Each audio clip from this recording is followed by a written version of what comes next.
पिछले लेक्चर में हम लोगों ने इलेक्ट्रिक फील्ड की बात की, इलेक्ट्रिक फील्ड के बाद इलेक्ट्रिक डाइपोल की बात हुई, उसके बाद इलेक्ट्रिक डाइपोल मूवमेंट की बात हुई, और इलेक्ट्रिक डाइपोल के कारण उसके एक्सियल लाइन पर इलेक्ट्रिक फील्ड कैसे निकालते हैं वो हमने सिखा दिया था।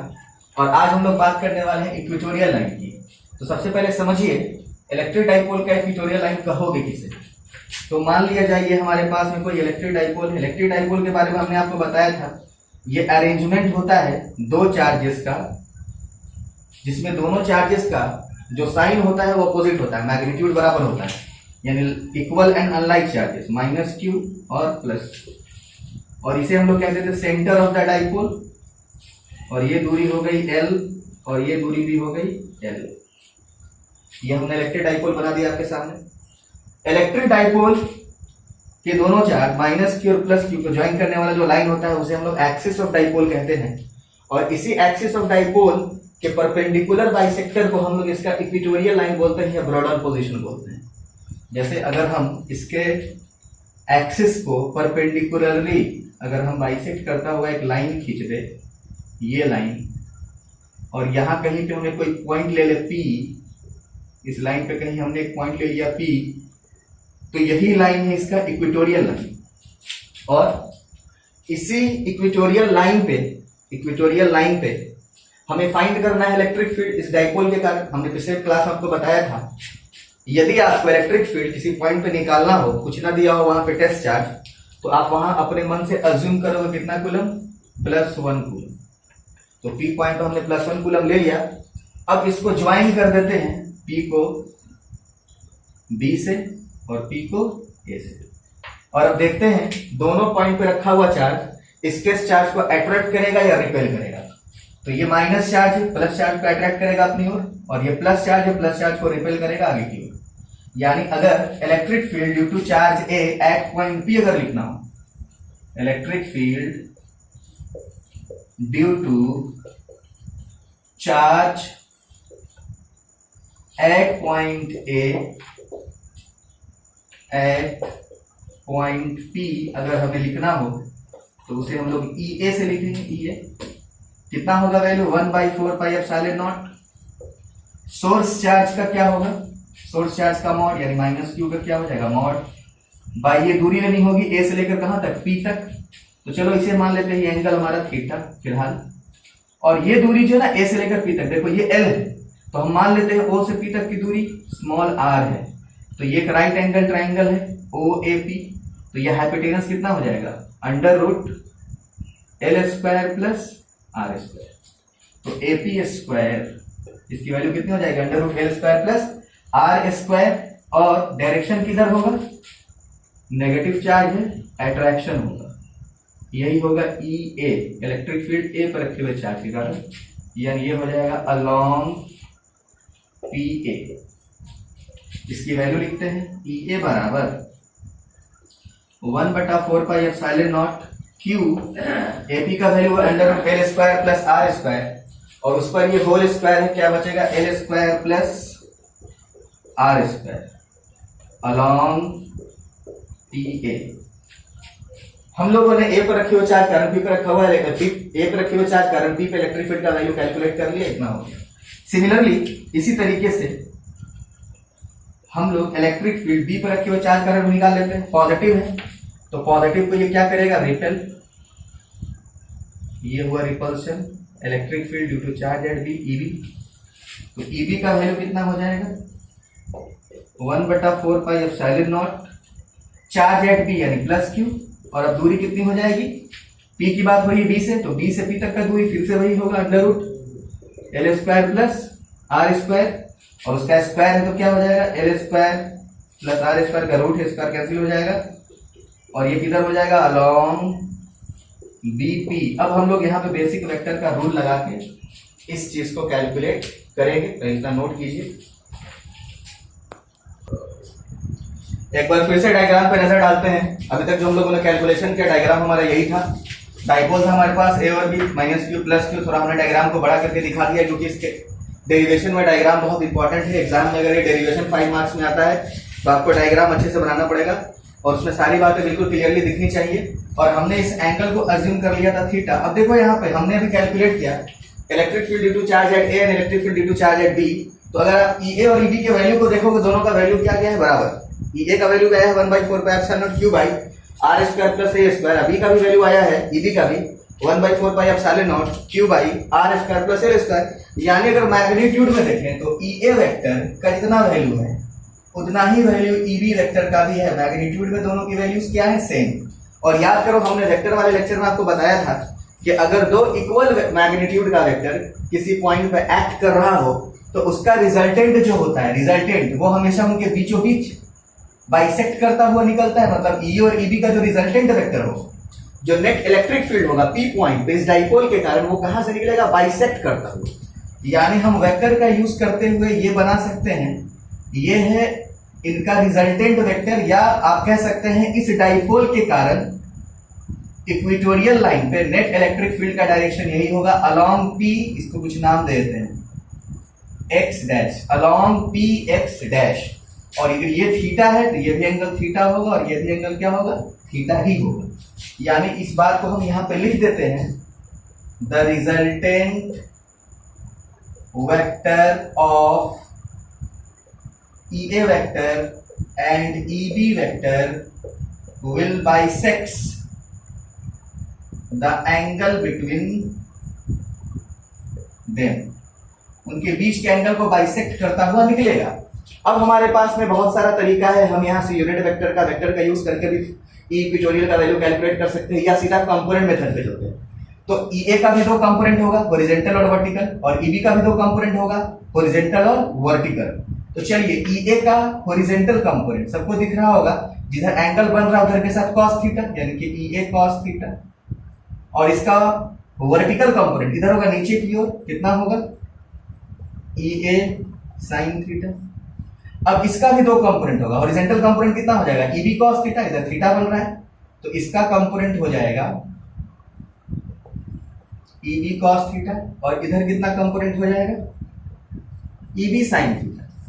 अब आप देखिए यहां पे EA और EB का मैग्नीट्यूड क्या है, तो अगर देखा जाए ढंग से तो EA cos थीटा और EB cos थीटा एक दूसरे को कैंसिल कर देंगे। देखिए नीचे है EA sin थीटा, cos नहीं, EA sin थीटा और EB sin थीटा ऊपर है, और E और EB का वैल्यू क्या है बराबर, तो ये दोनों एक दूसरे को क्या कर देंगे, कैंसिल आउट।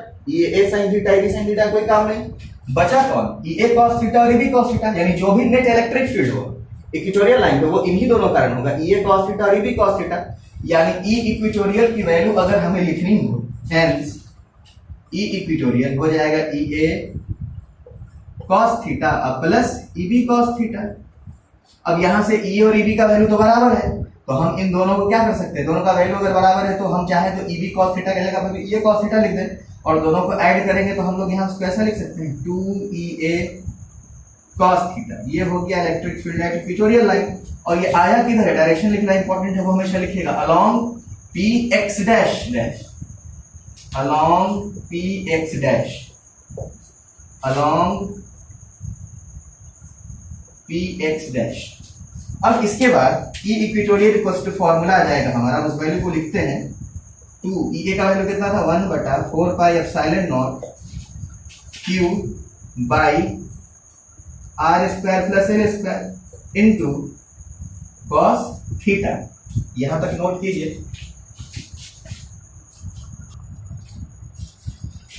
यहां तक हम पहुंच गए, E इक्वल बराबर 1/4πε0 2Q by R square plus L square into cos theta along PX dash. इधर नेट इलेक्ट्रिक फील्ड का डायरेक्शन अलोंग PX डैश। अब cos थीटा की वैल्यू को सब्स्टिट्यूट करेंगे तो इस ट्रायंगल में देखो APO में cos थीटा बराबर क्या होता है, बेस बाय हाइपोटेनस।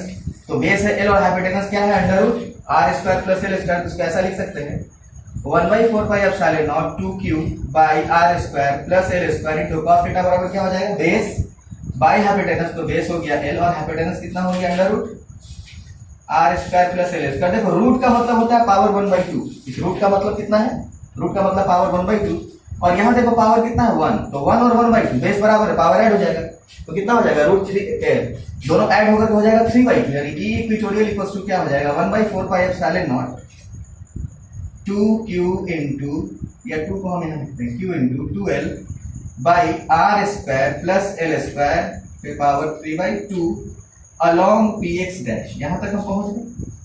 लेकिन हमने कहा था जो इलेक्ट्रिक डाइपोल होता है उसकी लेंथ बहुत कम होती है, डाइपोल का दूरी जो होता है उनके बीच का लेंथ जो होता है वो बहुत कम होता है। नहीं, ये जो 2l है जो डाइपोल लेंथ वो बहुत कम है विद रिस्पेक्ट टू r।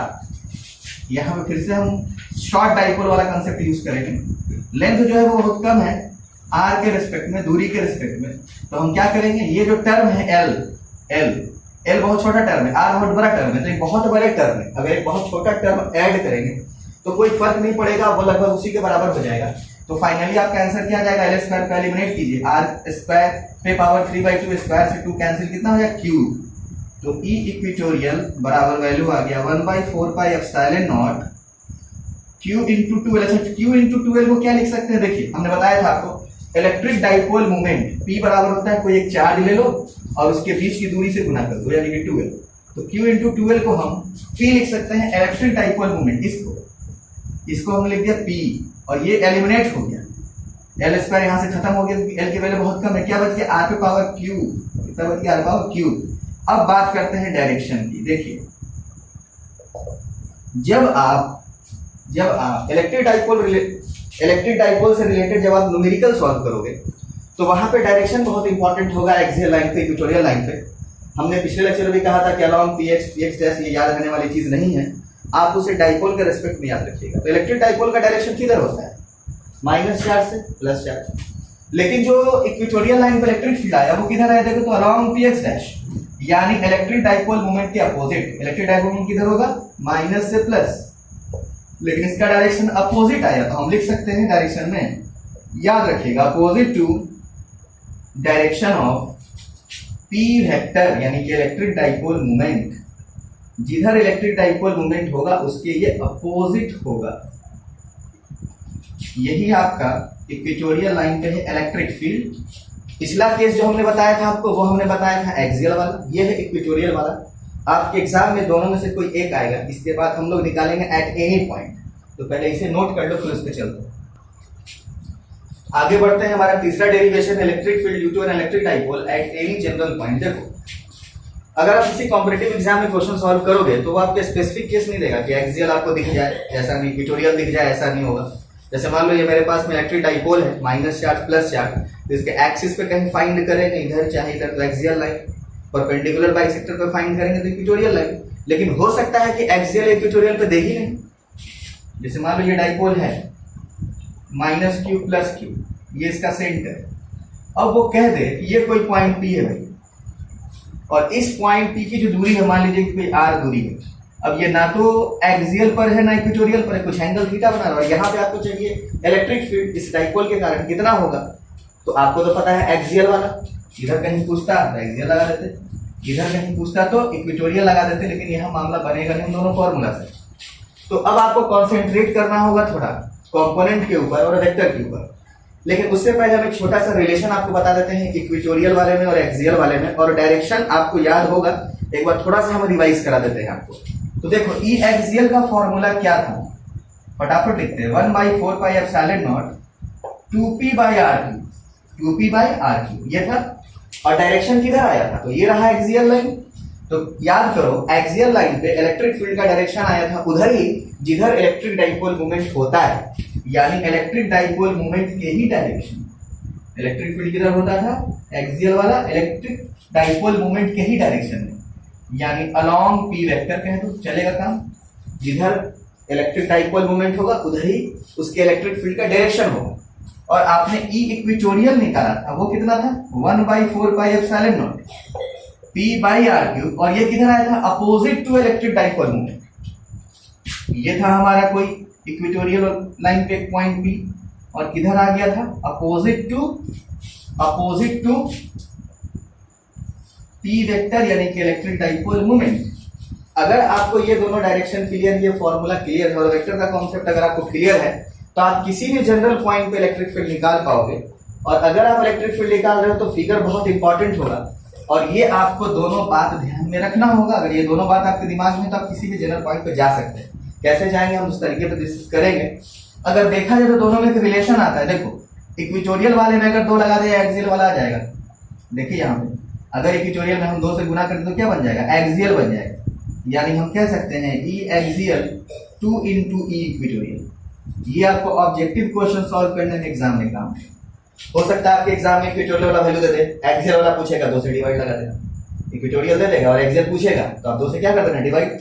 और अगर मान लो एक्सियल वाला पूछेगा आपसे, इक्वेटोरियल दिया रहेगा एक्सियल पूछेगा 2 से मल्टीप्लाई, और अगर मान लो आपको एक्सियल देगा और इक्वेटोरियल पूछेगा तो 2 से क्या कर देना डिवाइड। तो ये एक इंपॉर्टेंट रिलेशन है एक्सियल में और इक्वेटोरियल में। अब हम लोग आते हैं अपने पॉइंट पे, लेकिन उससे पहले ये सारी बातें आप लोग नोट कर लीजिए। देखिए ऑलरेडी डायग्राम हमने बना दिया है और ये वाला जो डेरिवेशन है वो हमने आपके क्लासरूम में भी कराया था, लेकिन क्लासरूम से थोड़ा हटकर एक नए तरीके से हम इस डेरिवेशन को आपके सामने रखते हैं, क्योंकि ये डेरिवेशन बहुत इंपॉर्टेंट है आपके लिए। किसी भी जनरल पॉइंट पे अगर आपको किसी डाइपोल के कारण इलेक्ट्रिक फील्ड की वैल्यू निकालनी हो तो आप इस मेथड का यूज करना। जो सिचुएशन है फिगर में वो हम आपको समझाते हैं। हमने लिया एक इलेक्ट्रिक डाइपोल ए बी, यहाँ माइनस चार्ज यहाँ प्लस चार्ज। सबसे पहले दिमाग में ये बात डाल लो, इलेक्ट्रिक डाइपोल मोमेंट की डायरेक्शन होती है माइनस चार्ज से किधर, प्लस चार्ज। तो अगर हम यहाँ पे इस डायरेक्शन को एक्स एक्सिस बोल दें, किसी को कोई कंफ्यूजन नहीं होना चाहिए। इसे हमने कौन सा डायरेक्शन लिया, एक्स डायरेक्शन। यानी फिलहाल जो इलेक्ट्रिक डाइपोल मोमेंट है, इस डाइपोल का जो इलेक्ट्रिक डाइपोल मोमेंट है वो किसके डायरेक्शन में होगा, एक्स के डायरेक्शन। किसके डायरेक्शन में होगा, एक्स के डायरेक्शन। इधर हमने बना दिया इलेक्ट्रिक डाइपोल मोमेंट यानी कि स्मॉल पी। अब मान लिया हमने कहीं पे कोई पॉइंट कंसीडर किया है पी, जहां पे हमें इस डाइपोल के कारण इलेक्ट्रिक फील्ड चाहिए, और वो पॉइंट पी इस डाइपोल के एक्सिस से कितना एंगल बनाकर है, थीटा। कितना एंगल है, थीटा। दूरी कितनी है, आर। समझो, अगर मानो कि ये जो ओपी लाइन तुमको दिख रहा है ऐसे ओपी, अगर मानो कि ओपी ऐसे थीटा कम होते होते 0 हो जाए तो क्या ये एक्सियल लाइन पे नहीं आ जाएगा? और अगर ये ओपी ऐसे सीधा होते होते वाई के लॉन्ग हो जाए तो ये क्या हो जाएगा, इक्वेटोरियल हो जाएगा। इसी से हमने एक्स और वाई ऑलरेडी बना दिया ताकि आपको एक्सियल इक्वेटोरियल क्लियर है। आपको एक्स पे पता है वैल्यू और वाई पे भी वैल्यू पता है, लेकिन आपको इसके बीच में कहीं वैल्यू पता नहीं था। इधर कहीं होता तो पता नहीं था, लेकिन इस फॉर्मूला से आप कहीं भी निकाल सकते हो। समझो, देखो पी एक वेक्टर क्वांटिटी है, इलेक्ट्रिक डाइपोल मोमेंट कैसी क्वांटिटी है, वेक्टर क्वांटिटी है। तो वेक्टर क्वांटिटी को हम कंपोनेंट्स में तो डिवाइड कर सकते हैं ना। इस पी को हम लोग कंपोनेंट में डिवाइड कर सकते हैं। देखो कैसे, there will be two component, there will be two components of electric dipole moment. बहुत अच्छे से समझना, यहां पे इस डेरिवेशन में बहुत कंफ्यूजन होता है, समझिएगा। देखिए फिलहाल हमारा डाइपोल है ऐसे ए बी, यही है ना इलेक्ट्रिक डाइपोल मोमेंट का डायरेक्शन, ये ऐसे, ठीक है।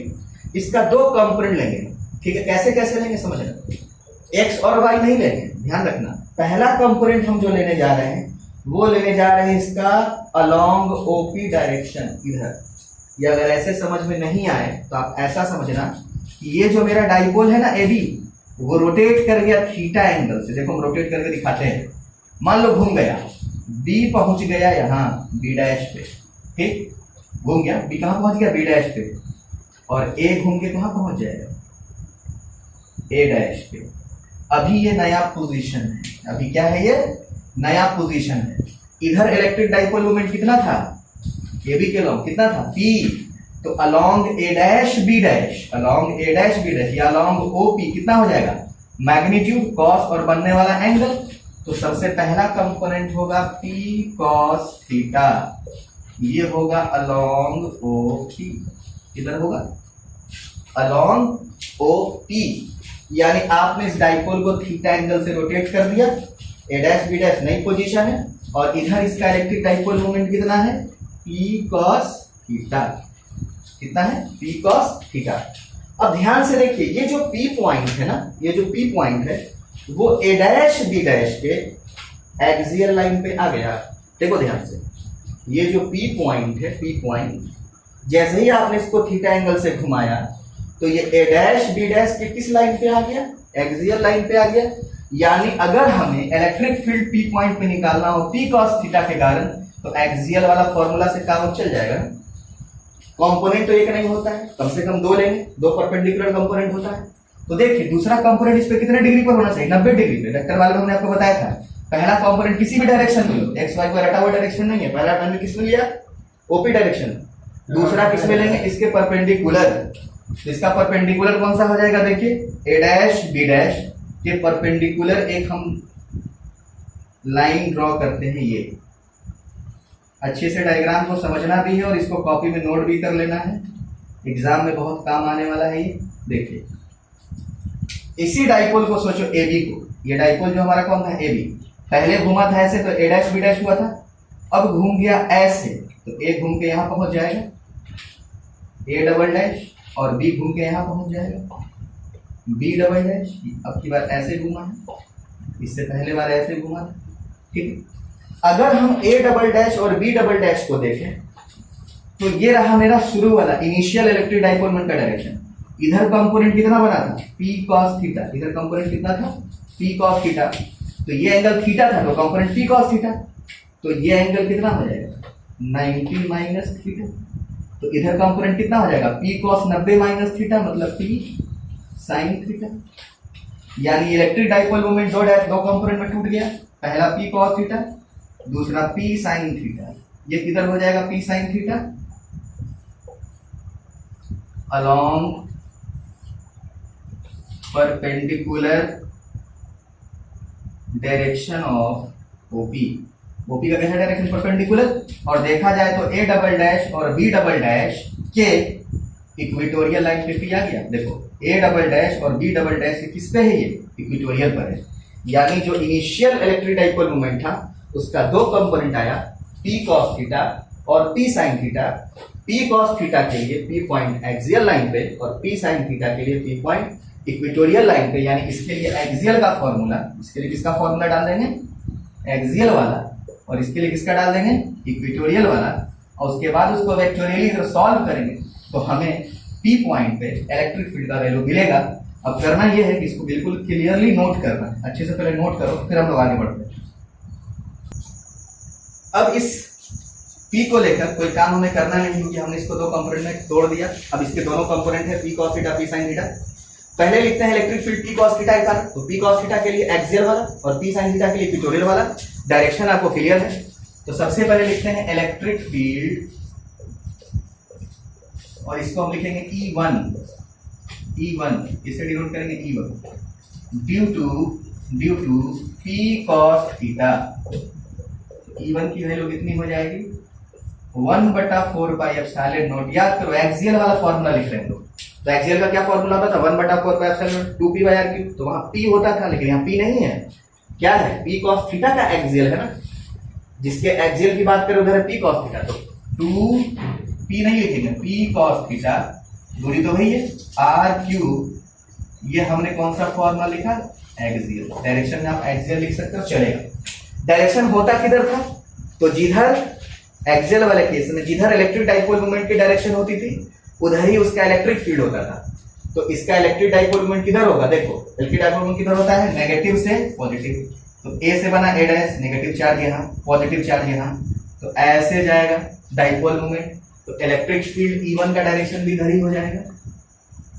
ये हो गया E1 एक्सियल वाला कंप्लीट। अब लिखते हैं electric field due to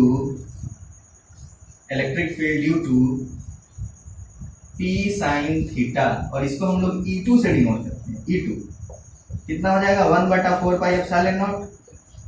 P sin theta के लिए कौन सा, इक्वेटोरियल, यानी कि P/r3। तो P नहीं होगा, क्या होगा, P sin थीटा होगा। इधर कितना है, P sin theta by r3। और इस केस में किसका फॉर्मूला लिखा जाएगा, इक्वेटोरियल। और इक्वेटोरियल के लिए किधर होता है, इलेक्ट्रिक डाइपोल मोमेंट से अपोजिट। इक्वेटोरियल लाइन पे इलेक्ट्रिक फील्ड का डायरेक्शन किधर होता है, इलेक्ट्रिक डाइपोल मोमेंट से अपोजिट। तो इलेक्ट्रिक डाइपोल मोमेंट किधर हो गया, देखो ए से ए डबल डैश बना है, मतलब माइनस चार्ज यहाँ है, प्लस चार्ज यहाँ है। तो माइनस से प्लस, इलेक्ट्रिक डाइपोल मोमेंट ऐसे होगा, ऐसे माइनस से प्लस, लेकिन होना इसके अपोजिट है। तो आप यहाँ पहुंचो पी पे और किधर जाओ, अपोजिट, किधर जाओ, इससे अपोजिट। यानी कि ये हो गया हमारा E2 वेक्टर, इधर हो गया E1 वेक्टर और इधर हो गया E2 वेक्टर। यही पॉइंट P की बात हो रही है, यहाँ +1 मान सकते थे हम लोग। अब हमें E1 मिल गया, E2 मिल गया, मतलब पॉइंट P पे एक ही टाइम पे दो वेक्टर E1 और E2, अगर हम इसे ट्राइंगल्स लॉ से ऐड कर दें E1 E2 को तो नेट रिजल्टेंट मिल जाएगा ना। तो देखिए इसके बीच का एंगल आपको क्लियरली दिख रहा है, कितना है 90 डिग्री। तो कहीं ना कहीं से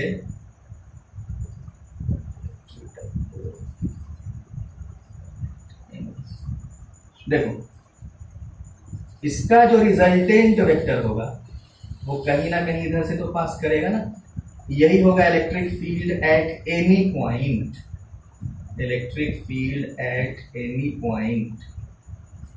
इसे आपको सॉल्व करना पड़ेगा ट्रायंगल्स लॉ का यूज करके।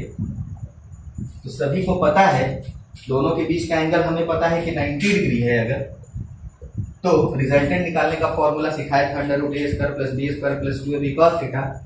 ए वेक्टर मान लो E1 है, बी वेक्टर मान लो E2 है, बीच का एंगल 90 है। जैसे उसमें सारे वैल्यूज को सब्स्टिट्यूट करोगे फाइनली आपका आंसर मिलेगा। इसे पहले आप नोट कीजिए, फिर लोग आगे बढ़ते हैं।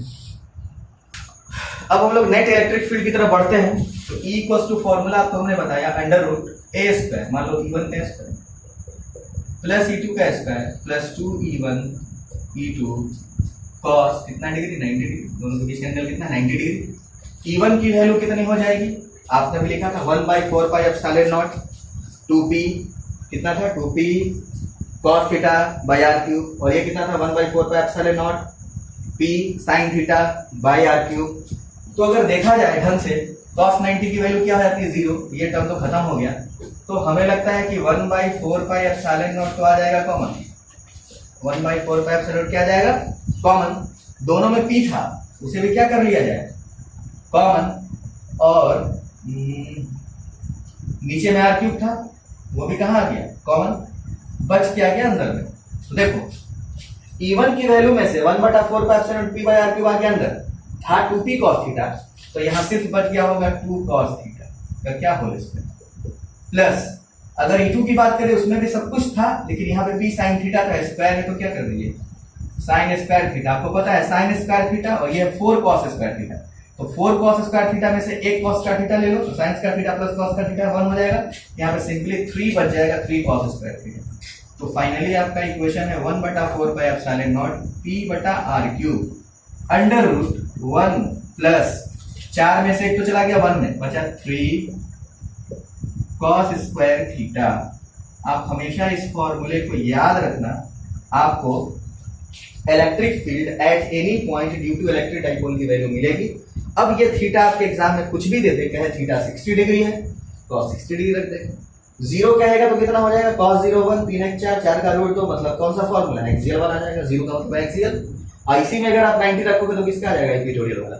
तो आपके लिए सबसे important formula eight any point के लिए ये है, 120 डिग्री हो 60 डिग्री हो किसी भी एंगल पर कह दे, आप सिर्फ थीटा को चेंज करते जाना, आपको सारी वैल्यूज कैलकुलेट होती जाएगी।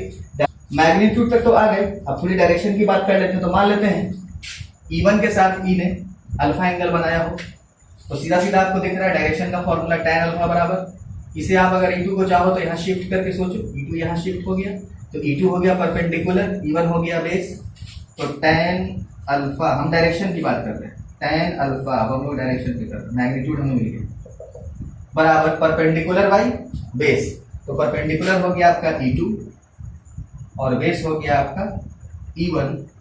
अब यहां से देखा जाए तो tan अल्फा बराबर E2 की वैल्यू कितनी थी, E2 की वैल्यू थी 1/4 pi epsilon not, E2 equatorial वाली 1/4 pi epsilon naught p sin theta by r cube, और इसमें क्या था 1/4 pi epsilon not 2p cos theta by r cube.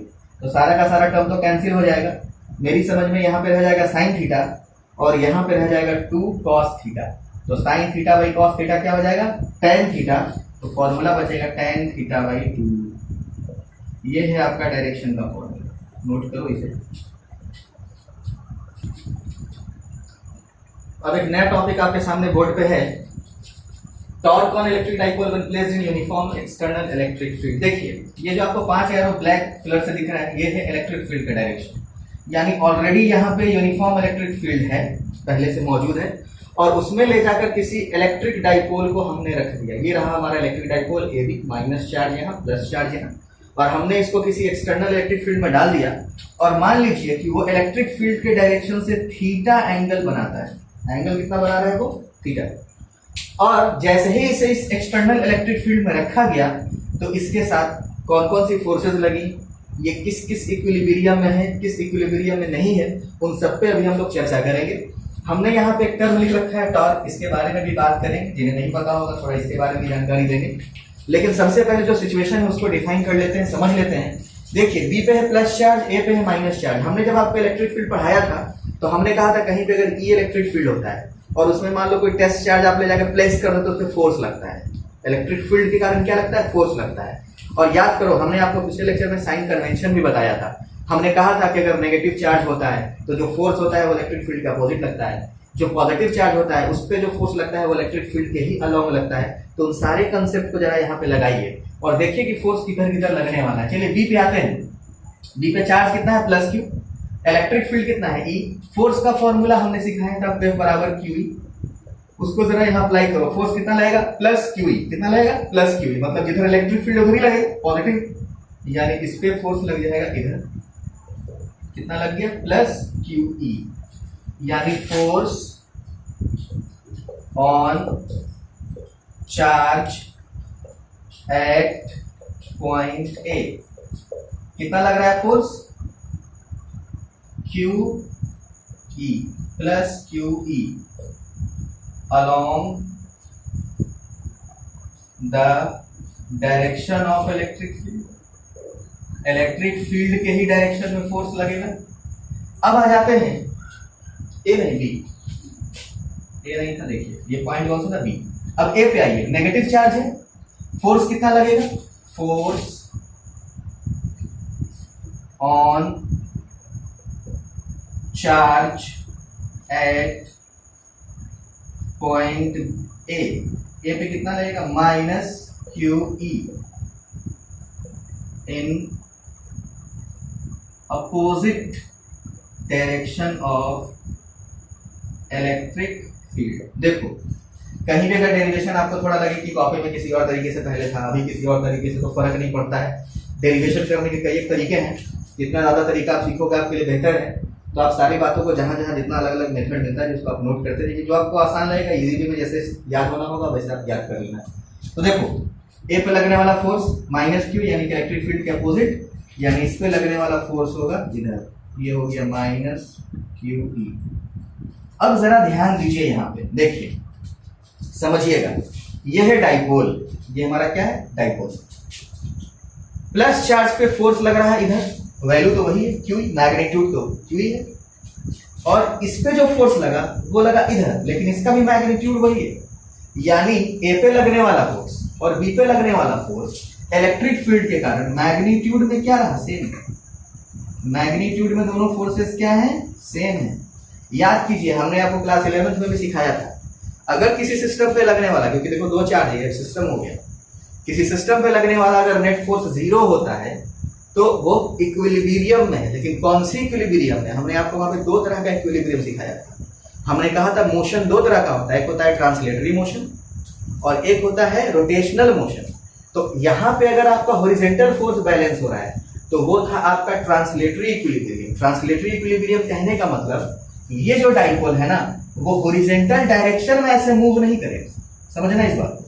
जितना फोर्स इधर उतना ही फोर्स पीछे है, तो ये डाइपोल ना तो आगे जाएगा ना तो पीछे जाएगा, यानी इसमें लीनियर मूवमेंट नहीं होगी। मतलब ये किसमें होगा?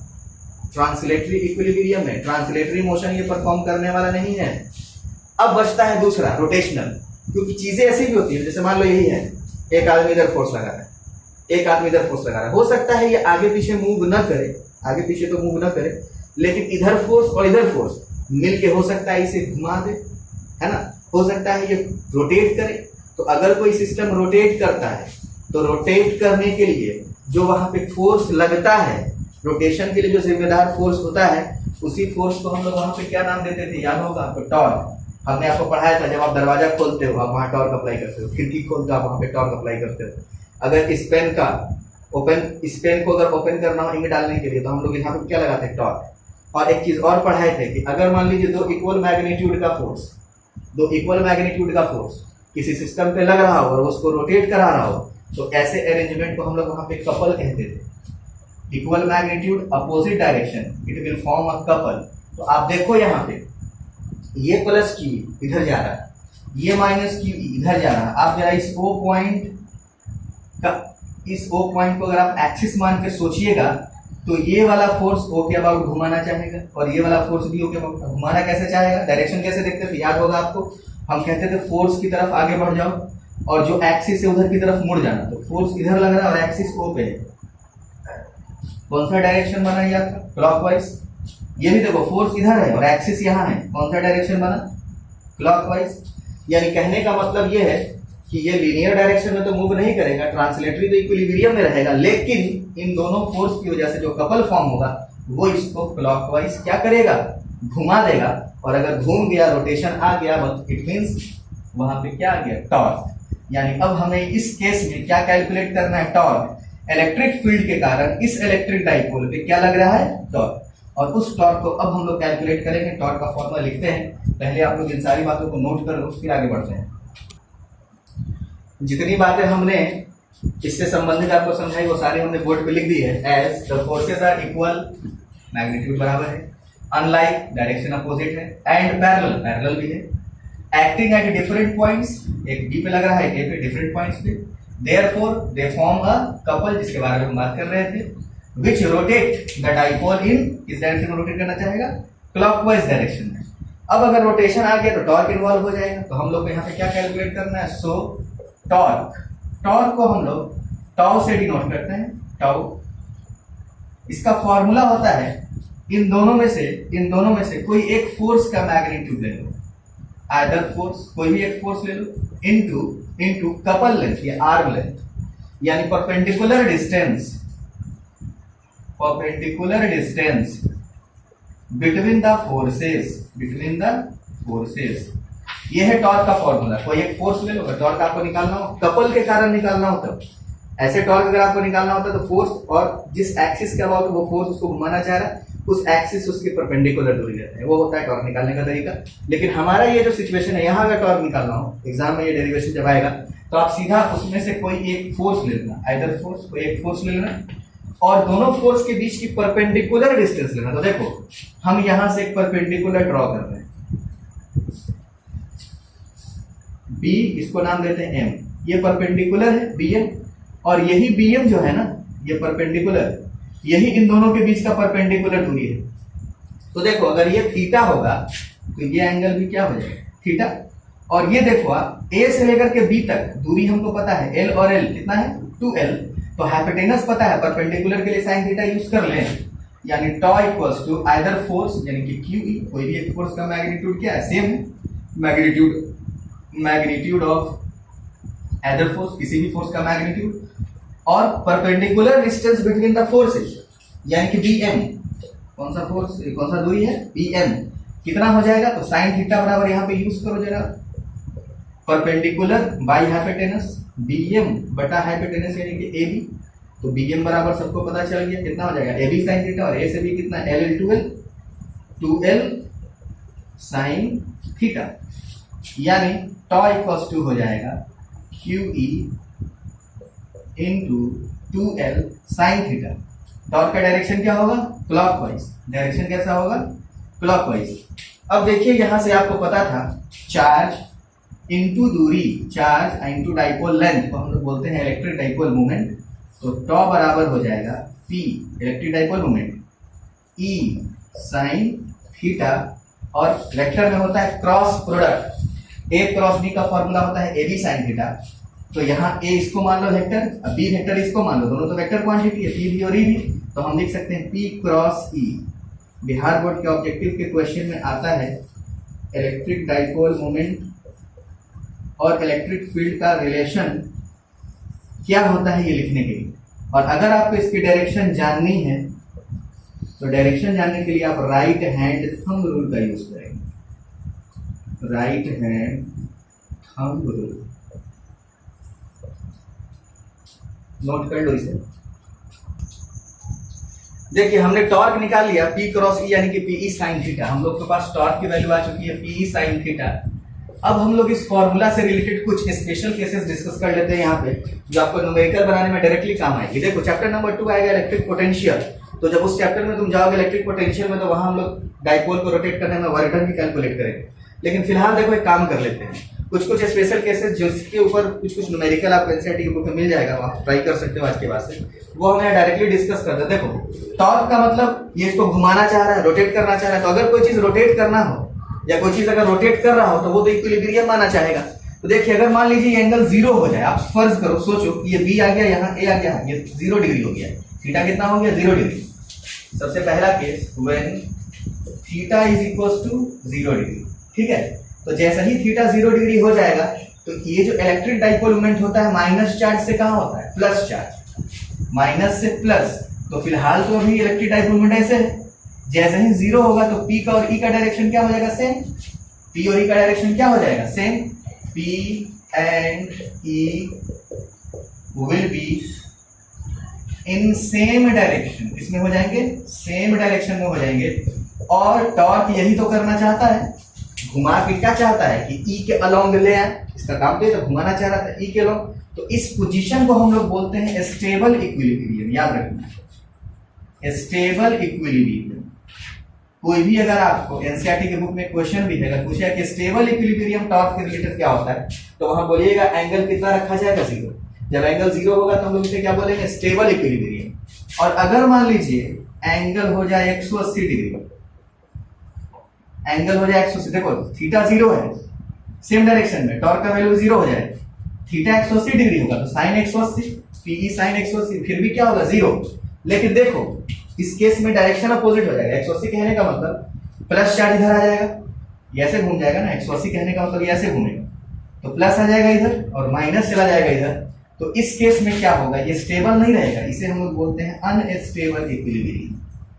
तो कभी कभी आपको वर्क डन में क्वेश्चन मिलेगा कि स्टेबल इक्विलिब्रियम से अनस्टेबल इक्विलिब्रियम ले जाने में कितना वर्क करना पड़ा, तो वहां आपको एंगल याद रखना पड़ेगा। स्टेबल का मतलब 0 डिग्री और अनस्टेबल का मतलब 180 डिग्री। और अगर मान लीजिए थीटा बराबर हो जाए 90 डिग्री, तो साइन 90, टॉ बराबर क्या हो जाएगा, पीई साइन 90। और याद करो साइन का मैक्सिमम वैल्यू कितने पर होता है, 90 डिग्री, 1 पर। यानी इस केस में टॉर्क हमारा हो जाएगा कितना, पीई, और इस केस में हमारा टॉर्क क्या हो जाएगा, मैक्सिमम।